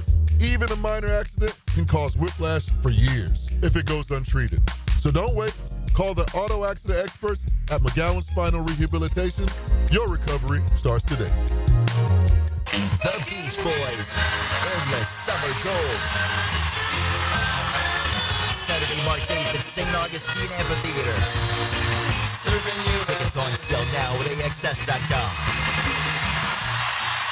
1010XL is presented by Farah and Farah, exclusive injury law firm of the Jacksonville Jaguars. Protecting you and your family. Call 396-5555. Jacksonville. Back here on 1010XL and 92.5 FM in the city of Jacksonville. We are glad you are with us. Boy, there is a ton going on. The Jacksonville Jaguars completely made over their coaching staff. Brand new head coach Liam Cohen. We've spent so much time on that, and then all of a sudden this week, you remember that the college football playoff may be changing very, very quickly.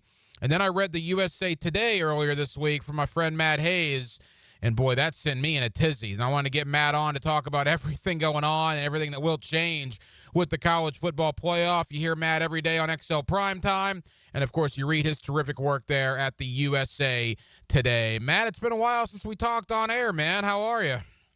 Doing great, Hack. How are you? Matt, we're good. Thank you for the time. And, man, I texted you as soon as I read your story earlier this week there at the USA Today. We knew the SEC and the Big Ten were meeting to basically take over the world of college football. I didn't realize it was going to be what was laid out in your story. For people that have not read it, it was eye-opening to me. Just kind of tell us where we are now in the landscape of college football. Well, I mean, I think the key is that the SEC is now moving to 9 games, which puts the SEC and the Big Ten at the same level of conference games, which has been a sticking point with the Big Ten since they went to 9 in 2017. And now I think everything starts to move forward. Now I think you're going to see the SEC and the Big Ten will start a non-conference agreement where they'll play. I mean, you know how you do the ACC Big 12 basketball challenge or whatever? It'll be something like that, right? Where a majority of their teams, if not all their teams, will play, one game against each other, non-conference. And that'll probably start in the late 2029, 2030, somewhere around there, 27. The late 20s is more likely, depending on how much they need revenue. This is all revenue-based, Hack.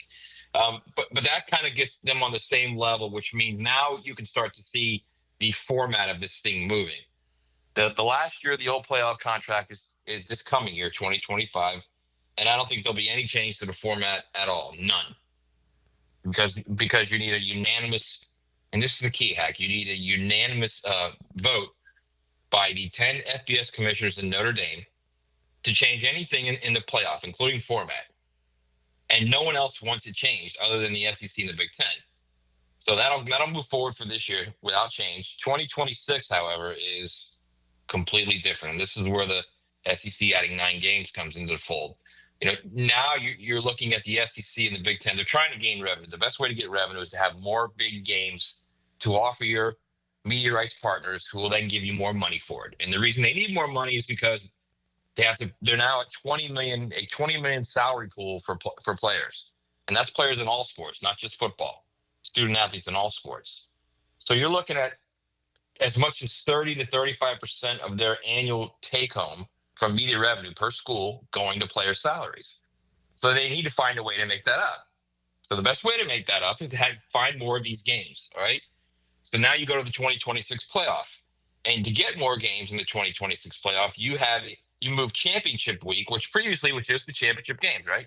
The SEC championship, Big 12 championship, Big 10 championship, ACC. They were all just one game, right? Well, now you're going to start to have a play-in week, a CFP play-in week. All right. Yeah. So what championship game will look like then? Championship week could look like could.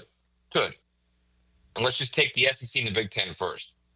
You'll have the championship game of 1 versus 2, and then there'll be 3 other games: 3 versus 8. This is within the division standings: 3 versus 8, 4 versus 7, 5 versus 6.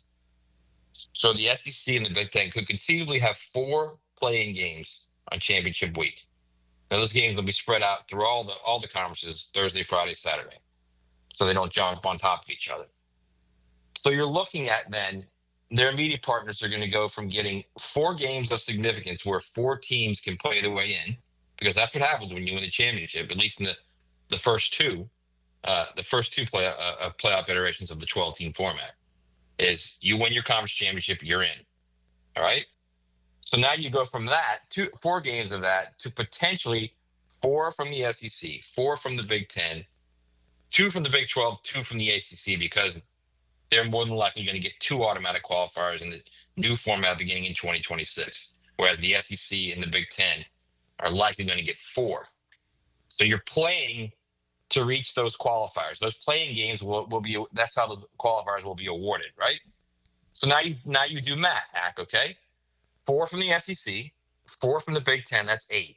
2 from the ACC, that's 10. 2 from the Big 12, that's 12, okay? Here's why they're going to 16. That's 12. Notre Dame will have the same access. If they're selected by the committee, they're in. So that's 13, Hack. All right? That leaves you with 1 at large if you go to 14. 1. So the SEC and the Big Ten want to make their championship still mean something. So if that championship game, if the loser, all of a sudden you have 2 losers from the SEC and the Big Ten championship game that more than likely are going to be better than some of the other teams that qualified automatically, right? You got to have a spot for them. Right. And if there's only 1 spot left at 14, then you go to 16, then you've got 3 spots left. That So is then the SEC and the Big Ten are covered. The loser of the championship game. boy, that is just wild. Again, Matt Hayes here with us, USA Today. Of course, you hear him every day on XL Primetime. When I'm reading this and I'm texting you, and I'm just like, my mouth is on the floor. So you're saying this could happen as soon as 2026, where if you're basically one of the top half of the teams in the SEC, if you're one of the top 8 of the 16, you would play one game to get into the college football playoff. So I mean, the eighth team in the SEC would have like a 5-4 conference record, a 6-3 conference record. I mean, that would open up all sorts of possibilities. Yeah, could very easily. I mean, look. You also have to understand, like people are emailing me, and I'm hearing this from I actually had some coaches from the Group of 5 conferences texting me about this as well. As, oh yeah, I can't wait to see Iowa and Illinois play in a playing game to get to the playoff. You can't look at this thing just from last season, okay? Because Washington wasn't what Washington typically is. Michigan State hasn't been what Michigan State typically is. So you got to look at this thing a little bit differently. USC is not what USC typically is. So once these programs start to cycle back up, Wisconsin starts to cycle back up, you're going to start seeing some mega games in both the Big Ten and the SEC just to get into the playoff, Hack. Mm-hmm. Just to get into the playoff. Think about this, okay? So the idea is these playing games will be also on campus. So if we were going by last year, it would be Texas and Georgia in the championship game, all right? Then you'd have Ole Miss at Tennessee. Anybody interested in that game? Wow, yeah.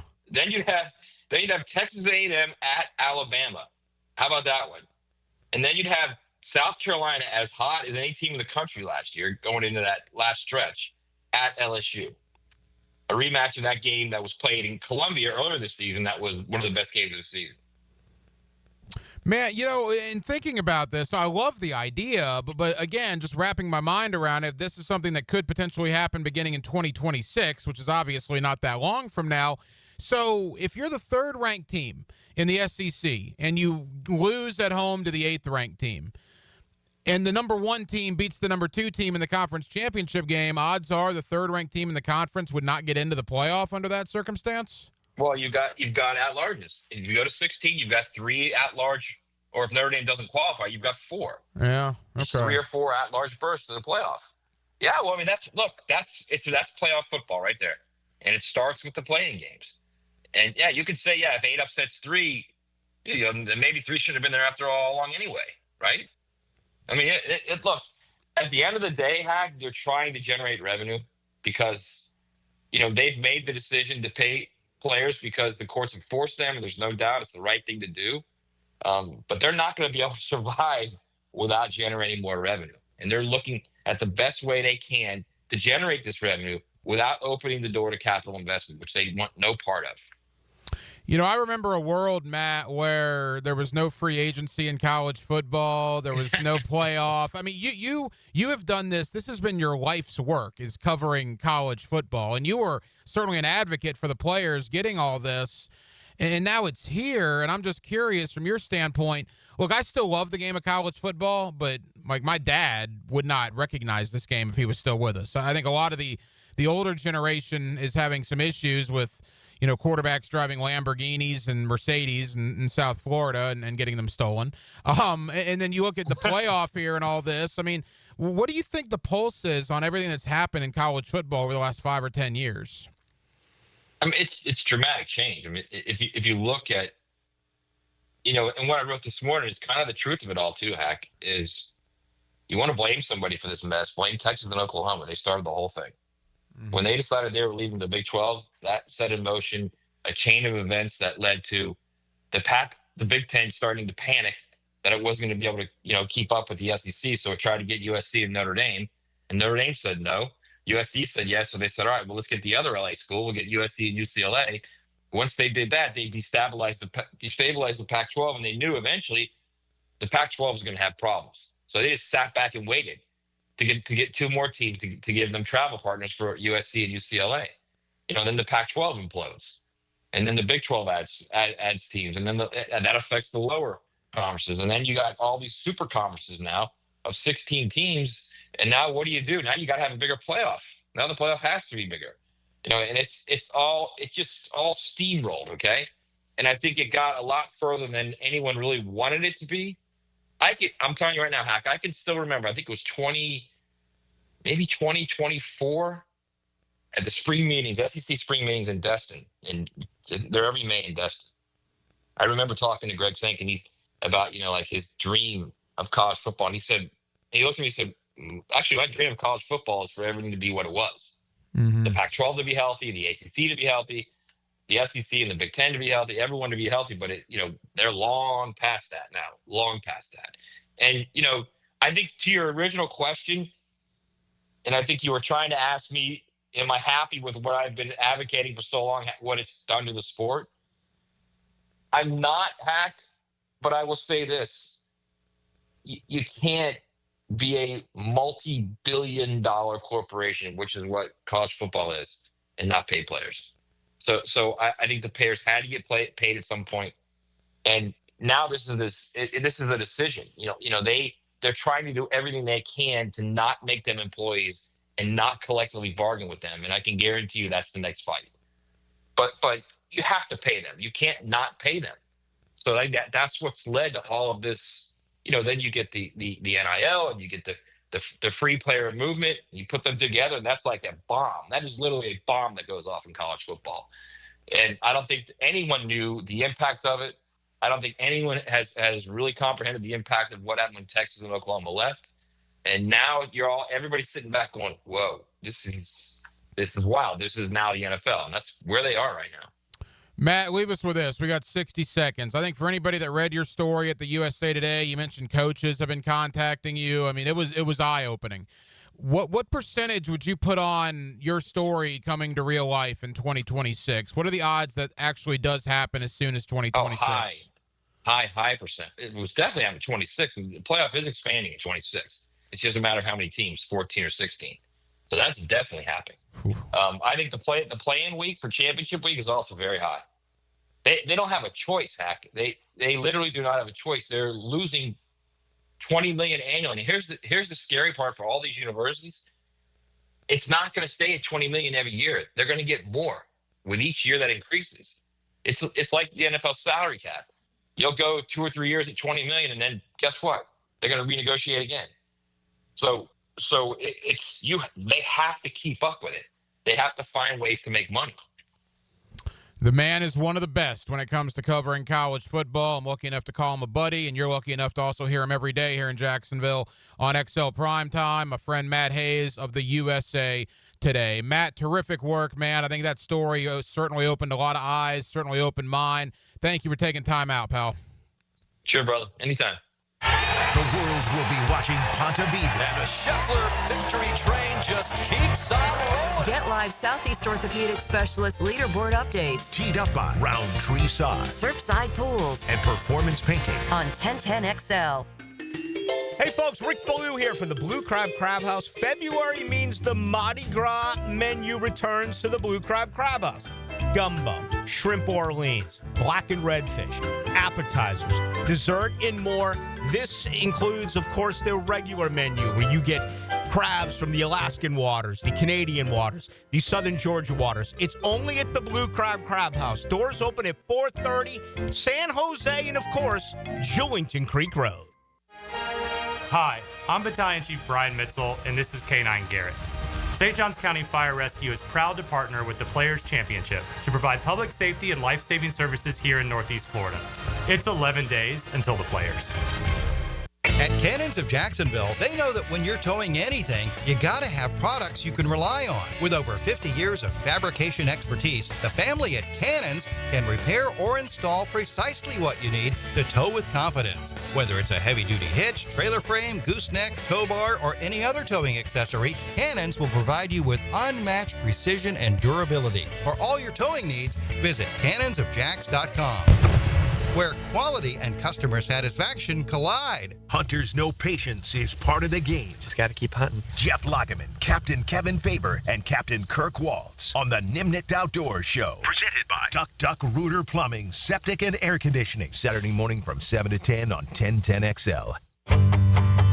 Hey, Jacksonville, I'm sure by now you've seen our bright green GFL trucks and containers throughout the greater Jacksonville area. We are an industry leader in solid waste and would love the opportunity to earn your business. We are committed to customer service, reliability, and have unwavering focus on safety. Whether commercial or construction, let us haul your waste away.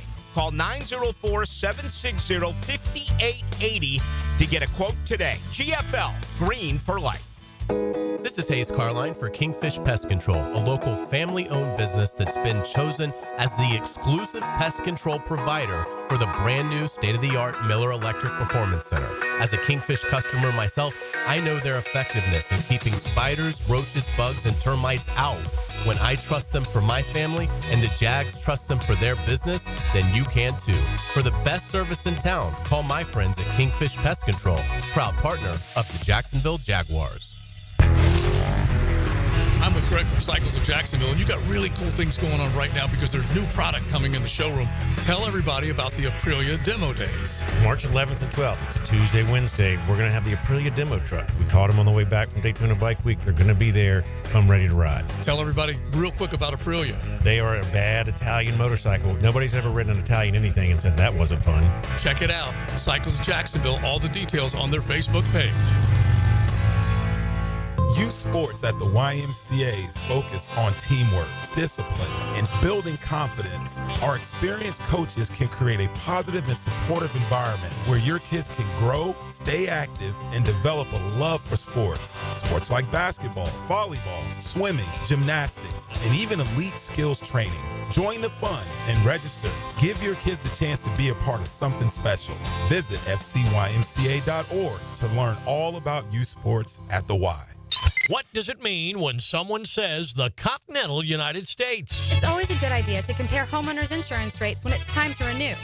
Before storm season, log on to southernoak.com and get an instant quote or find an agent in your area. Our family protecting yours. Southern Oak Insurance. The continental United States refers to all United States in North America. Hawaii is in the southern hemisphere. Southern Oak Insurance. Our family protecting yours. 1010XL is presented by Farah and Farah, exclusive injury law firm of the Jacksonville Jaguars. Protecting you and your family. Call 396-5555. Jacksonville. Dalton Miller, NFL draft analyst. He's been one of our guys for years here on 1010XL, and Dalton's always kind enough to join us here in the city of Jacksonville. Dalton, how you doing, man? Fantastic, man. Deep into NFL draft season. We got the Formula One year about to start up, so it's busy over here. Yeah, it's a fun time of year, no question about it. And I haven't talked to you in a while. I'm just curious, your thoughts on Liam Cohen and the brand new head coach, the staff he's put together. What do you think of what's going on here in Jacksonville so far this offseason? Well, definitely an interesting introduction into him becoming the head coach. It was obviously a very tumultuous time for the Tampa Bay Buccaneers and the Jacksonville Jaguars for some time. And making the decision to finally cut the cord with the former general manager, somebody who has really hampered the Jacksonville Jaguars for quite some time was a good decision, and it's what ended up getting Liam Cohen in the building. I think he's a fantastic offensive coordinator. I think what you've been able to see with him maximizing Baker Mayfield and maximizing the run game in Tampa Bay without the fantastic tools or fantastic talent in the backfield is something that the Jaguars can really look forward to offensively. You can follow him on social media at Dalton B. Miller, Dalton Miller, NFL draft analyst with us here on 1010XL. And Dalton, Trent Baalke obviously does not have a lot of friends in the city of Jacksonville, but what he did do is he drafted Brian Thomas Jr. And again, you and I haven't spoken since Brian Thomas Jr. had a ridiculous rookie campaign. I know we talked a lot about him prior to the draft last year. Just what was your thoughts on BTJ and everything he accomplished in year number one? Well, it was really good because I think that's the exact type of wide receiver that Jacksonville needed to go out and attack. What we've seen with Trevor Lawrence is somebody who can go out and win the football. So a lot of the NFL these days are guys who are going out and consistently separating at a high level, getting open over the middle of the field, guys who can be run from the slot. And that's not where we've seen Trevor Lawrence, even going back to college with, like T. Higgins in college, guys who can go and win the football in contested situations is where he really has been able to shine at the college level and then at the NFL level as well. And getting somebody like Brian Thomas Jr., somebody who has the length, has the ability to go up and get the football, has outstanding vertical speed that is able to threaten consistently. The questions coming out of college were he played a lot in the slot. A lot of his production came from slot fades. And how was that going to translate at the NFL level? And it ended up being an absolutely phenomenal rookie season for him. So definitely a lot to look forward to in the future. The absolutely crazy thing, Dalton, is not only did they get Brian Thomas Jr., but they also got an extra third and an extra fourth in the 25 draft in that trade back last year. So now here we sit, Jacksonville with 10 picks in this year's draft, 6 of which are in the top 125. And let's dive in from a mile-high view first. I mean, your overall thoughts on the 25 draft class, positions of strength, positions of weakness. How would you assess it overall? I think the positions of strength are pretty cut and dry. I think tight end, running back, defensive tackle, defensive end is pretty good, or defensive end, outside linebacker, either the edge rusher position. So a lot of your value is going to come at positions that aren't necessarily deemed valuable on offense, although I think you have a good offensive coordinator that knows how to feature a tight end.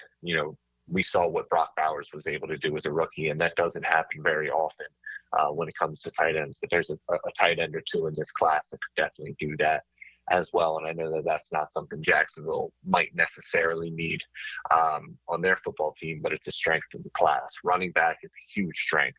I think that there's 5 guys in this class that could be legitimate dudes, RB1 types, and one of them is the younger brother of Travis Etienne Jr.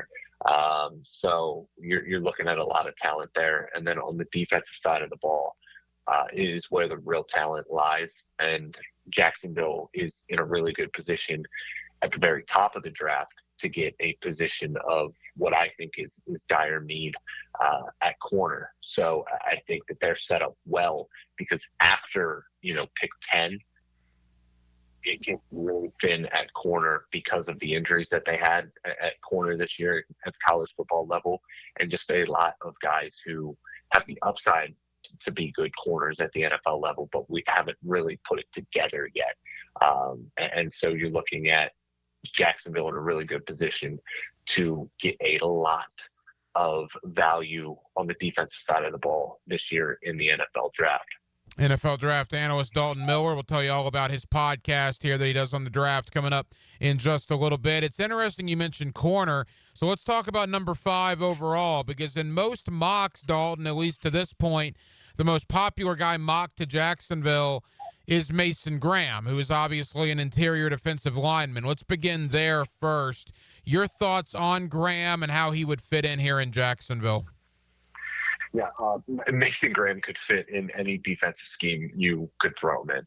He is my number 3 player overall, right behind Travis Hunter and Abdul Carter, and he is as blue chip a player as they come.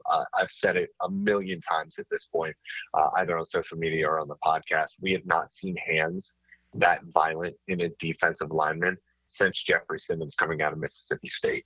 On top of that, Mason Graham has the ankle flexibility to legitimately rush from, 3 tech all the way around a tackle and bend the corner.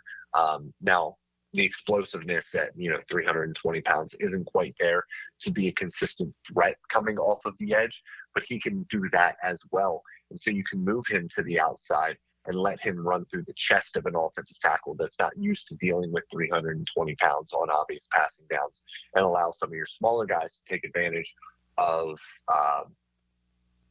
matchups on the interior against guards and centers who aren't used to dealing with, 250-pound, 265-pound guys who can cross their face and really get after the quarterback. So Mason Graham is a multiplier on your defense and would fit any defense. And it's not a surprise that he is the most popular pick for the Jacksonville Jaguars. The question is, when you're sitting at number 5, we're a fan of quarterbacks here in Jacksonville because obviously the Jaguars do not need one. And anytime a quarterback goes in the top 4, that will force guys down the board. Now, the question, Dalton, is Cam Ward, Shedeur Sanders, what do you foresee with those guys in regards to the top 4? Honestly, I wish that I could tell you. But I have no idea. Is this going to be like 2022 or 2015, the Geno Smith year, where, or it might have been 2013, where nobody goes in the top 10? What does the league think of Shedeur Sanders? What does the league actually think of Cam Ward at this point? I know Cam Ward is a very popular pick with the Tennessee Titans right now, and I can't see that happening, because I can't see Callahan surviving another year coaching a quarterback that is very much like the quarterback that he benched at one point last year and very, very visibly did not enjoy coaching in Will Levis. And you see a lot of the bozo gene, the terrible decisions in Cam Ward. Now, he has unbelievable potential, but we have seen that potential now for 3 years. 2 years at Washington State, and then a year at Miami.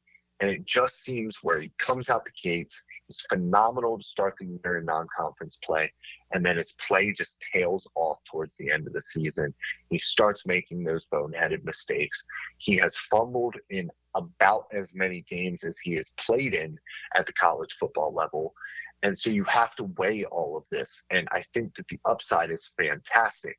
But if I were a team, I would not be drafting either of those guys in the top 5 personally. Interesting, and that's certainly something the Jaguars hope does happen. You're not very high on those guys, at least in the top 4. You are high on corner for Jacksonville, and not to put words in your mouth, but if you assume Travis Hunter is off the board, I would assume that means Will Johnson. And my question to you, Dalton, is I like Will Johnson, and I've talked to a lot of people that like Will Johnson, but there are some relatively significant injury concerns there, are there not? Yeah, I mean, he was injured this year, kind of played through it at times, but then kind of shut it down for the rest of the year. And when you put tape out like he was able to put out his sophomore year, I don't blame guys. We all knew to start the year he was not going to come back for his senior season with Michigan. He, in my opinion, if it weren't for Travis Hunter's ball skills being as outrageous as they are, I mean, Travis Hunter's ball skills as a corner are the best I have ever seen, and he has the best ball skills of any wide receiver in this class. If it weren't for Travis Hunter being an alien, we would be talking about Will Johnson's ability to take the football away because of how intelligent he is as a coverage corner as well. I also think that he has not as high of the potential overall as Travis Hunter, but I think that he has more man coverage potential than Travis Hunter does because he is a little bit bigger, a little bit more physical overall, more of that prototypical cornerback build at 6'1", 200 pounds, instead of, that 180, 190 pound mark. He's also more physical against the run. And so for me, I think the questions kind of came down to, well, what does his long speed look like? Because he doesn't always appear fast on tape. But you know who else didn't appear fast on tape? Patrick Surtain II. And it's because he was always in phenomenal positional leverage. He was exactly where he needed to be at all times, and he never got put on the back foot enough to really test his long speed out. I think Will Johnson's going to test just fine. I think he's going to be a fantastic cornerback at the NFL level. And if Mason Graham goes before the Jags go, or before the Jags pick, and Will Johnson is the selection, I think it's a fantastic pick because he's my number 4 player on the board. Final moments with Dalton Miller. Dalton, the other guy that's linked to Jacksonville, at least somewhat. And again, this is a guy that's interesting because some people I talk to really like him. Some people I talk to are very lukewarm on him at best. And that's McMillan, the wide receiver out of Arizona. What's your thought there? Oh, yeah, McMillan is my 12th ranked player overall. I have concerns about him at the NFL level just because we haven't seen that archetype of wide receiver really succeed at the NFL level to the point where you want to spend a top 5 pick on him. I think a lot of people trying to comp him to Mike Evans is wrong, simply because Mike Evans plays at 15 pounds heavier and with far greater physical capacity than you see from Tet McMillan. Tet McMillan is more of that Drake London type, a good player, somebody who is going to command targets and be a number 1 guy. But the upside of being one of the best, being an all-pro type player, I just don't quite see it with him, that upside with him. Dalton, final question. The Jaguars, again, we don't know what they're going to do in free agency, but as it stands right now in late February, interior offensive line looks like an issue. You mentioned corner. That looks like an issue. You mentioned Will Johnson, so that would take care of that.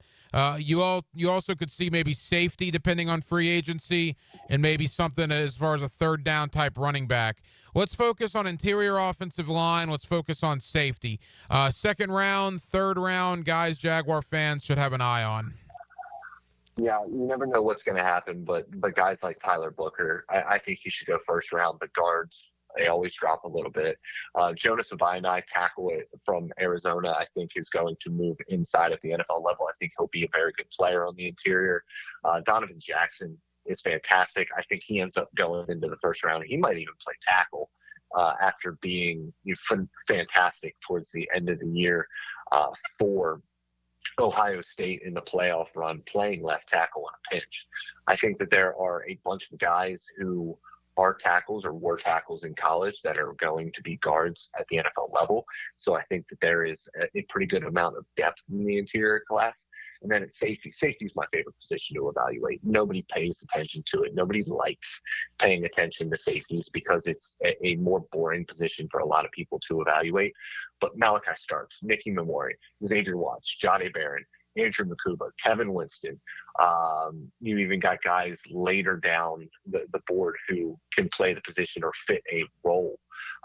And I think if for some reason somebody like Nicky Memori, because he is a safety, falls into the second round, I mean, I think that he is a top 10 player in this class, and I don't think he's being talked about enough.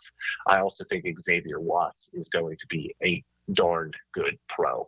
So you're looking at safety, another position that is completely devalued at the NFL level, sitting there at round 2 with some really, really talented players that Jacksonville could be able to choose from. The man is an absolute encyclopedia. Dalton, tell the good folks here in Jacksonville about your podcast. Yeah, Daft on Draft podcast. We do it 4 times a week. You can find it on Apple. You can find it on Spotify. You can find it on YouTube if you want to see my face. And yeah, like I said, 4 episodes a week, Tuesday through Friday, talking about the NFL draft year round. Dalton Miller, the Daft on Draft podcast. Dalton, know you're busy. Thank you for the time. Let's do it again, maybe post free agency, and we'll see where the Jaguars are at that point. Absolutely. We'd love to.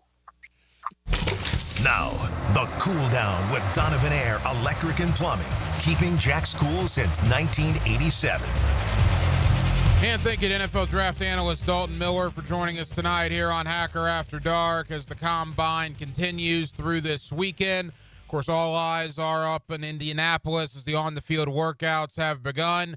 But start keeping your eye out for personnel moves around the league. We saw Trey Smith get the franchise tag in Kansas City yesterday. Again, free agency 10 days away, a week from Monday. Monday, March the 10th, you can start negotiating. You can officially sign contracts on Wednesday, March the 12th. So there's going to be a ton of movement, not only around the league, but certainly here in Jacksonville, one would think, beginning early next week. So again, thank you to Dalton Miller as we talked a lot of draft tonight, talked a lot about the offseason to come for the Jacksonville Jaguars, kind of gave you an offseason layout for the Jaguars, and talked a little college football with the college football playoff expansion that is coming sooner rather than later. Well, that will just about do it, man. It has been a very, very busy Friday night edition and really a very busy week here on Hacker After Dark. We certainly appreciate you guys hanging out with us here on 1010XL and on 92.5 FM. We have a ton of people to thank. A couple NFL draft analysts, Dalton Miller and Kyle Linderman. Really appreciate both Dalton and Kyle for joining us tonight. Thank you to my buddy Matt Hayes. You hear him every day on XL Primetime. You read him at the USA Today as we talked about that college football playoff expansion that's coming probably in 2026 with Matt. Check out that article he wrote at the USA Today. Really interesting about the way it might look with a 16-team college football playoff. And Spot Track, the owner and founder of Spot Track, Mike Ginnitti, joined us to kind of give his thoughts as a blueprint for free agency when it comes to the Jacksonville Jaguars. Now, we will be back on Monday, and we will do it all over again beginning at 8 o'clock. Dylan Denmark was your producer tonight. Dylan, great job as always. I'm the hacker Ryan Green. And again, Jacksonville, thank you for spending not only part of your Friday evening, but your entire week with us here on Hacker After Dark. As we always tell you, and we cannot possibly tell you enough how much we absolutely appreciate it. So for all of us here on HAD, have a terrific remainder of your Friday evening and a fantastic weekend. And we will do it all over again Monday night right here on Hacker After Dark beginning at 8 o'clock. Until then, good night, Jacksonville.